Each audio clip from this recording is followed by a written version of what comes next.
Hello, आज हम लोग बात करने वाले हैं इस वीडियो के अंतर्गत disqualification of member of parliament. तो मेंबर ऑफ पार्लियामेंट या स्टेट की लेजिस्लेटिव असेंबली में भी ज़्यादा डिफरेंस नहीं होता, सेम प्रोसेस होती है बिल्कुल। तो ये जो डिसक्वालिफिकेशन के बारे में पढ़ने से पहले हमें 3 चीज़ों का बहुत ही इंपॉर्टेंट ख्याल रखना चाहिए। वो है एक आर्टिकल 102। आर्टिकल 102 में जो क्लॉज 1 और क्लॉज 2 है वो दोनों हमें ध्यान में रखना चाहिए। उसके बाद में आर्टिकल 103 जो प्रेसिडेंट साहब के बारे में बात करता है कि उनको इलेक्शन कमीशन से कंसल्ट करना है, संवाद रखना है, उसके बारे में हम देखेंगे। उसके बाद में 10th शेड्यूल यानी कि जो 10वीं अनुसूची है जिसको 1985 में ऐड किया गया बाई 52 कॉन्स्टिट्यूशनल अमेंडमेंट। तो ये चीज़ों को हम ध्यान में रखते हैं। अब आते हैं कि जो डिसक्वालिफिकेशन की कंडीशन है।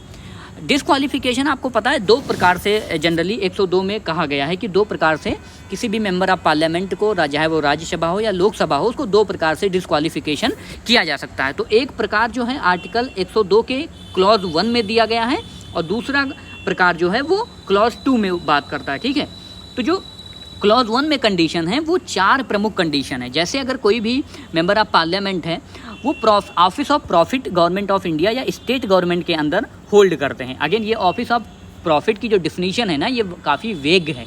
ये जनरली ऐसा कोई अभी तक केस नहीं हुआ कि किसी को ऑफिस ऑफ प्रॉफिट, 1-2 इश्यूज हुए होंगे, लेकिन ऑफिस ऑफ प्रॉफिट की डिफिनीशन क्लियर कट नहीं है।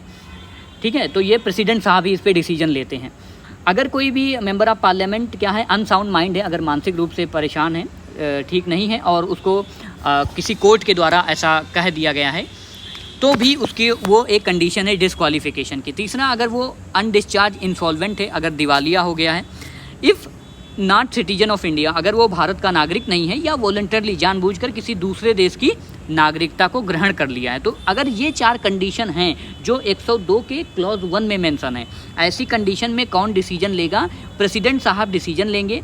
ये कहाँ लिखा गया है कि कौन डिसीजन लेगा? ये आर्टिकल 103 में लिखा गया है कि प्रेसिडेंट साहब डिसीजन लेंगे और डिसीजन लेते समय प्रेसिडेंट साहब इलेक्शन कमीशन ऑफ इंडिया से कंसल्ट करेंगे, संवाद करेंगे कि इन लोगों को मेंबर रखना है या नहीं रखना है। जैसे ऑफिस ऑफ प्रॉफिट वाला ही मसला हमने हो गया काफ़ी, ये क्योंकि ये काफ़ी क्लोज है, इसकी क्लियर कट डिफिनीशन नहीं है, राइट। तो वहीं पे सबसे ज़्यादा इशू फंसता है, क्योंकि और सारी चीज़ें तो प्रूव हो सकती हैं। जैसे आप मेडिकली आप प्रूव कर सकते हो कोई अनसाउंड माइंड है, इंसॉल्वेंट है तो वो बैंकिंग एक्ट से वो प्रूव हो जाएगा, सिटीजनशिप एक्ट वगैरह से सिटीजनशिप उसकी प्रूव हो जाएगी। लेकिन ऑफिस ऑफ प्रॉफिट काफ़ी वैग है, तो इसलिए प्रेसिडेंट साहब इलेक्शन कमीशन से संपर्क करेंगे और फिर किसी भी व्यक्ति की वो डिसक्वालिफिकेशन, उसको डिसक्वालीफाई कर सकते हैं। अब दूसरा जो आर्टिकल 102 है ना, उसका जो सब क्लॉज 2 है, उसमें दूसरा प्रकार मेंशन करता है कि किसी भी मेंबर ऑफ पार्लियामेंट को कैसे भी करके अगर वो उसका जो दूसरा टाइप है वो क्लॉज 2 में मेंशन किया गया है कि कोई मेंबर ऑफ पार्लियामेंट है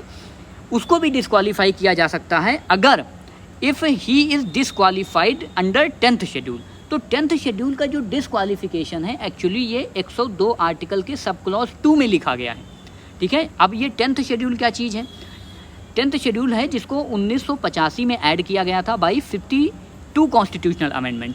इसमें कुछ टर्म्स एंड कंडीशन दी गई हैं। Person disqualified for being a member of either house of a parliament if he is disqualified under 10th schedule. तो जब 10th शेड्यूल में के अंतर्गत कोई मेंबर ऑफ पार्लियामेंट डिसक्वालीफाई होगा तो इस पे डिसीजन कौन लेगा? इस पे डिसीजन लेंगे स्पीकर महोदय।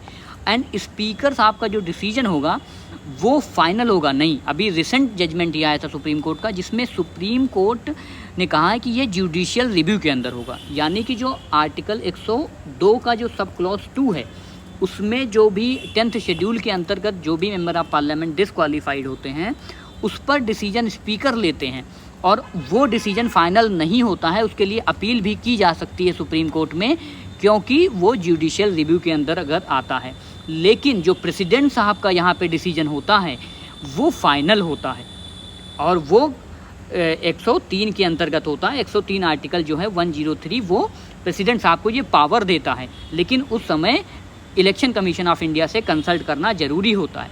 तो जो पहली कंडीशन है उसमें प्रेसिडेंट साहब डिसीजन लेते हैं। जो 102 का दूसरी कंडीशन है, कोई अगर 10th शेड्यूल का यानी एंटी डिफेक्शन लॉ जिसे हम कहते हैं, 10th शेड्यूल को एंटी डिफेक्शन लॉ कहते हैं, तो अगर एंटी डिफेक्शन लॉ में कोई मेंबर ऑफ पार्लियामेंट ऐसी इसमें पाया गया तो उसको उस पर फैसला स्पीकर साहब लेते हैं और जिस पर जुडिशियल रिव्यू हो सकता है। सेम ऐसी कंडीशन आपको देखने को मिलेंगी आर्टिकल 191 देखेंगे एंड 192 देखेंगे तो वो स्टेट के अंदर देखेंगे, लेकिन वहाँ पर प्रेसिडेंट साहब का जो है डिसीजन की जगह पर राज्यपाल महोदय का निर्णय हो जाता है। बाकी स्पीकर की जगह पर वहाँ पर जो रेस्पेक्टिव लेजिस्लेटिव असेंबलीज़ के चेयरमैन या भी जो स्पीकर होते हैं उनका निर्णय सर्वमान्य होता है।